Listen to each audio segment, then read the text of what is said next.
Munuaisten tärkein tehtävä on virtsan erittäminen ja virtsan mukana kuona-aineiden poistaminen meidän elimistöstämme.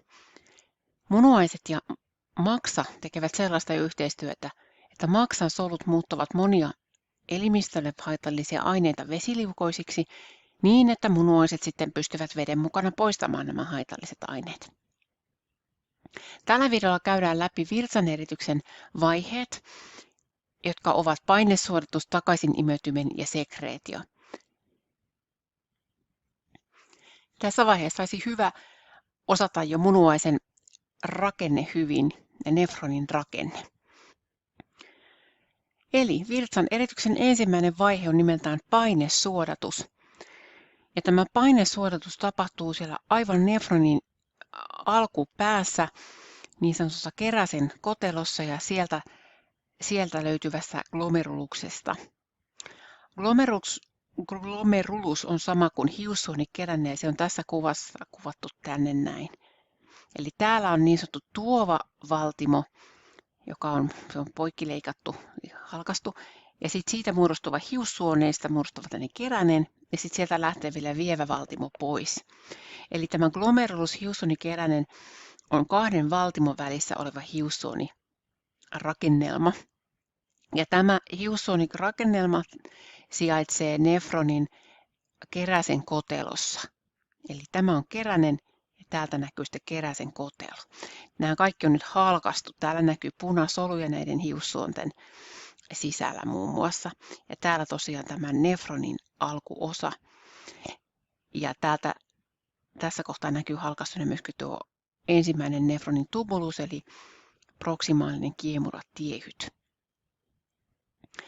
Ja tämä nimensä mukaisesti tämä vaihe vaatii siis korkeaa painetta. Käytännössä täältä tuovasta valtimosta, kun veri tulee tänne hiussuoniin, niin se tulee kovalla paineella. Ja tämä paine, niin sanottu hydrostaattinen paine, puristaa täältä hiussuonten seinämien läpi plasman tänne keräsen kotelon onteloon.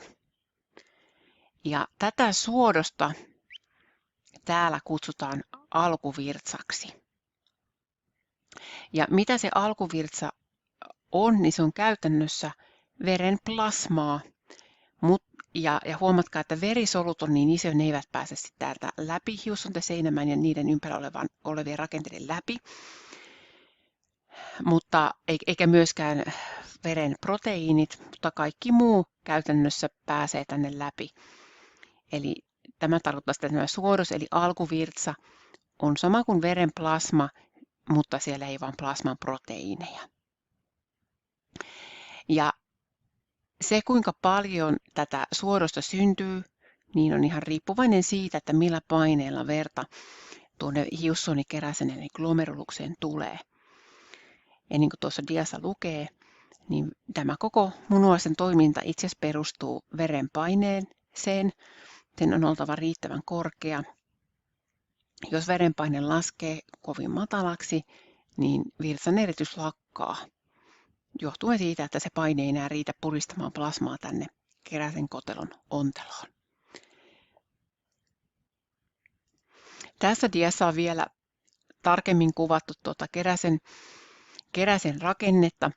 Täällä glomerulus on siis täällä kotelossa sisällä ja sen ympärillä on tämmöisiä erikoisia podosyytti-nimisiä soluja, jotka muodostaa tavallaan sen tiiviin seulan hiussuonen ympärille niin, että isot molekyylit, kuten proteiinit, eivät pääsisi läpäisemään sitä seulaa. Ja tässä on nyt kuvattu näitä paineeroja, eli täällä tuovan suonen kohdalla niin paine on hyvin suuri, se hydrostaattinen paine ja verenpaine on hyvin suuri. Ja jonkun verran sieltä tulee sitä takaisinkin sitä plasmaa, mutta pääasiallisesti se paine on niin suuri, että valtaosa nesteestä jää tänne. Tässä myöskin näkyy rakenne, että tämä tuova valtimosuoni on pikkaisen paksumpi, isompi kuin tämä sitten vievä valtimo. Koska tämä ensimmäinen vaihe perustuu täysin vain tähän verenpaineeseen, niin tämä systeemi ei millään lailla ole erotteleva. Eli tässä vaiheessa ei vielä erotella sitä, että meneekö sinne hyviä vai huonoja aineita sinne suodokseen, vaan sinne menee kaikki, mitkä vaan ikinä läpäisee tuon suodattimen. Mutta johtuen näistä podosyyteistä tässä rakenteesta, niin kuin tuossa jo totesin aikaisemmin, niin se suurirakenteiset molekyylit, proteiinit eivät pääse normaalitilanteessa läpäisemään tuota seulaa. Ja sen takia tässä alkuvirtsassakaan ei pitäisi olla proteiineja. No, myöskin johtuen siitä, että munuaisten toiminta perustuu tälle verenpaineelle, niin meidän elimistössämme on tämmöinen hieno systeemi, jolla munuaiset itse säätelevät sitä verenpainetta nimenomaan täällä glomeruluksessa. Puhutaan autoregulaatiosta silloin, kun elin säätelee sitä omaa toimintaansa. Käytännössä se tarkoittaa sitä, että munuaiset pystyvät säätelemään tämän tuovan arteriolin eli tuovan valtimon ja vievän valtimon läpimittaa. Eli esimerkiksi jos verenpaine uhkaa laskea, niin suurentamalla tuovan valtimon läpimittaa ja pienentämällä vievän valtimon läpimittaa saadaan kasvatettua verenpainetta täällä glomeruluksessa, jolloin se suodatusnopeus pysyy normaalina. Eli tavallaan tuodaan enemmän nestettä kuin mitä päästetään pois sieltä, niin silloin saadaan pidettyä täällä hiussuonissa aika korkea verenpaine. Tämä on tätä päivittäistä säätelyä, mitä tapahtuu, koska meillähän verenpaine pikkasen heittelee riippuen siitä, mitä me kulloinkin teemme. No nyt me olemme suodattaneet siis plasman tuonne keräsen kotelon onteloon, ja se lähtee valumaan täältä keräsen kotelon ontelosta kohti tubulusjärjestelmää. Ja nyt sen tubulusjärjestelmän tehtävänä onkin sitten vähän eritellä niitä hyviä ja huonoja aineita. Ja päästäänkin tähän toiseen vaiheeseen, jonka nimi on takaisin imeytyminen. Nimensä mukaisesti kyse on siis siitä prosessista, että täältä niin sanotusta alkuvirtsasta imetään takaisin elimistöön aineita. Ja jos ajatellaan, että meidän munuaiset tuottaa noin 180 litraa alkuvirtsaa vuorokaudessa, niin ymmärrämme, että aika paljon myös nestettä pitää sieltä saada takaisin, ettei me jouduta asumaan hanan alla. Tähän diaan on koottu se, mitä täällä tubulusten aikana mistäkin kohtaa tubulusjärjestelmää aineita imeytyy. Eli käytännössä koko matkalta täällä, kun se virtsa kulkee, niin jotakin imetään takaisin. Nyt jos me katsotaan tarkemmin, tai jos palaatte katsomaan noita aikaisempia kuvia, joissa näkyy pikkuisen proksimaalisen tubuluksen, eli proksimaalisen kiemuratiehyön rakennetta, niin siellä nähdään, että nämä proksimaalisen kiemuratiehyön solut, jotka verhoavat tätä sisäpintaa, niin ovat erittäin poimuttuneita, tai niissä on semmoisia villuksia, eli siellä on valtavan suuri pinta-ala, ja se viittaa aina siihen, kun se villusrakenteita, että siellä täytyy tapahtua imeytymistä. Ja siellä on myöskin aika paljon mitokondrioita niissä soluissa, mikä tarkoittaa, että siellä on paljon käytetään energiaa. Ja itse asiassa täällä proksimaalisen kiemuratiehyön alueelta, joka on tähän oikaistu, niin tapahtuu hyvin paljon tärkeiden aineiden takaisin imemistä. Sieltä tapahtuu valtaosa myöskin veden imeytymisestä.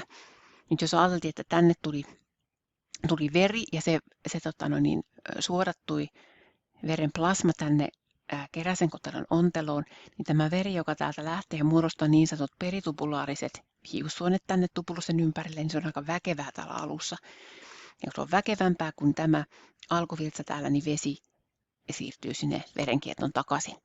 Mutta täältä myöskin, että aktiivisesti imetään takaisin tärkeitä aineita, muun muassa glukoosia, joita täältä on hyvinkin saattanut suodattua tänne alkuvirtsaan. No tässä Henlenlingon alueelta, tämä on vähän sellainen erikoinen järjestelmä, täältä imeytyy käytännössä vettä. Mitä pidempi tämä Henlenlinko, niin sitä enemmän vettä saadaan elimistöön imettyä takaisin. Aavikon eläimillä tämä on todella pitkä tämä linko. Ja tämä laskeva osa täältä on ainoastaan vettä läpäisevä. Nouseva osa ei läpäise vettä, eli täältä ei tapahdu veden imeytymistä, mutta sen sijaan, niin kuin täällä lukee, niin täällä nousevassa osassa on natriumpumppu eli suolapumppuja. Eli ne pumppaa suolaa pois täältä tubuluksista niin tänne munuaisen ytimeen, jolloin kun täältä tämä alkuvirtsa laskee tätä laskevaa osaa pitkin ja täällä on oikein paljon suolaa, niin tämä on hirvittävän paljon väkevämpää kuin tämä täällä, niin vesi imeytyy takaisin munuaisiin ja siellä kiertäviin hiussuoniin. No sitten kun jatketaan eteenpäin, tullaan tänne distaaliseen kiemuratiehyeeseen ja kokojaputkeen, joka kokojaputki siis kerää virtsaa useammasta nefronista. Niin täältä distaalisesta osasta imeytyy vielä vettä takaisin elimistöön. Ja täällä osassa sitä veden takaisin imeytymistä myöskin voidaan hormonaalisesti säädellä. Niin kuin näkee, sama tapahtuu tätä kokojaputkessa, eli sieltä tapahtuu myöskin veden takaisin imeytymistä. Ja nyt siinä tapauksessa, että elimistö on kuivumassa tai kuivassa tilassa, niin muistatte meidän hypotalamuksemme erittää ADH-nimistä hormonia. Ja se ADH-hormoni saa aikaan sen, että tänne tubulusten seinämiin avautuu niin sanottuja akvaporiineja, eli tämmöisiä vesikanavia. Ja silloin vettä pääsee pois täältä tubuluksista ja meidän elimistömme takaisin. Eli vielä kerran, takaisin imeytymisessä siis on kyse siitä, että aineita imeytyy takaisin elimistöön. Eli sieltä nefronin tubuluksista niitä ympäröiviin hiussuoniin, eli niin kutsuttuihin peritubulaarisiin hiussuoniin. Tässä on jonkun verran semmoista säätelyä, eli nämä nefronit pystyy säätelemään sitä, että kuinka paljon mitäkin ainetta otetaan takaisin ja kuinka paljon sitä sitten päästetään virtsan mukana pois. No, lopullisen virtsan muodostumisessa niin viimeinen vaihe on nimeltään sekreetio, eli niin sanottu aktiivinen eritys tai erittäminen. Ja toisin kuin äsken tässä takaisin imeytymisessä, tässä aktiivisessa erittämisessä aineiden kulkeutumisen suunta onkin nyt verenkierrosta kohti nefronin tubulusjärjestelmää. Eli käytännössä tämän sekreetion avulla pystytään nyt erittämään pois elimistöstä niitä aineita, jotka on jäänyt verenkiertoon, jotka esimerkiksi eivät suodattuneet täällä ensimmäisessä vaiheessa, eli siinä filtraatiossa, tai jotka takaisin imeytyivät jossain vaiheessa tänne verenkiertoon, niin niitä aineita, joissa kuitenkin halutaan päästä eroon, kuten esimerkiksi lääkeaineet tai muut kuohon-aineet, niin niitä aktiivisesti siirretään kohti tubuluksia, jotta ne tulisivat sitten eritetyiksi virtsan mukana. Ja tähän onkin mainittu, että mitä aineita tällä tavalla sekretoidaan aktiivisesti virtsaan. Ja tämä sekretio liittyy myöskin tähän tämmöisen munuaisten säätelytehtävään, eli esimerkiksi jos veressä on paljon natriumia, niin sitä pystytään aktiivisesti erittämään pois, tai toisaalta esimerkiksi jos veri happamoituu, eli siinä on paljon vetyioneja, eli H+, niin munuaiset pystyvät aktiivisesti poistamaan sitä vetyä virtsan mukana. Virtsa happamoituu, mutta veri pysyy normaali pH-saan. No näiden 3 prosessin jälkeen meillä on sitten valmista virtsaa, joka kulkeutuu munuaisaltaisiin ja munuaisjohtimia pitkin virtsarakkoon ja sitten aikanaan virtsaputkea myöten elimistön ulkopuolelle. Siinä vaiheessa, kun virtsa pääsee sinne munuaisaltaisiin, niin sitten sille ei enää käytännössä tapahdu mitään. Sen koostumus pysyy aika lailla samanlaisena. Ja niin kuin tässä nähdään, niin virtsan koostumus riippuu paljon siitä, mitä ihminen on syönyt ja juonut. Mutta suurimmalta osaltahan se on vettä ja siihen liuenneita erilaisia kuona-aineita ja suoloja. Glukoosin erittymisestä ei ollutkaan tuossa aikaisemmin puhetta, mutta glukoosi on yksi niistä aineista, joita takaisin imetään aktiivisesti. Ja se tapahtuu siellä kiemuratiehyyden alkuosassa, eli proksimaalisessa kiemuratiehyyessä. Glukoosia siis pumpataan aktiivisesti verenkiertoon takaisin. Ja nyt Normaalitilanteessa, kun on normaali verensokeri, niin munuaiset ehtivät pumppaamaan kaiken glukoosin takaisin verenkiertoon, mutta siinä tapauksessa, että verensokeri on hyvin korkea, kuten esimerkiksi hoitamattomassa diabeteksessa, niin silloin niitä glukoosia kuljettavia proteiineja ei olekaan riittävästi siihen tilanteeseen nähden, ja silloin ne eivät ehdi pumpata kaikkia glukoosia takaisin verenkiertoon, ja siinä tapauksessa siis se glukoosi jää sinne virtsaan ja sitä erittyy pois. Eli se ei ole normaali tila. Ja johtuen siitä, että glukoosia jää virtsaan, niin myöskin vettä jää aika paljon virtsaan, ja se tekee sen, että diabeetikoilla monesti niillä se virtsaan muodostuu enemmän, he ovat janoisia, koska sitten menettävät virtsan mukana vettä. Virtsa itsessään on aika puhdasta ainetta, ja johtuen tästä ADH-hormonin erityksestä, niin meillä, tai nuorekkoilla ihmisillä vielä, niin virtsan eritys on yöaikaan aika vähäistä. Eli se ADH-hormonia erittyy yöaikaan, ja silloin vettä imetään enemmän elimistöön. Vanhemmiten tämä vähän heikkenee, ja vanhuksilla monesti onkin näin, että pitää yöaikaan käydä myös tyhjentämässä rakkoa.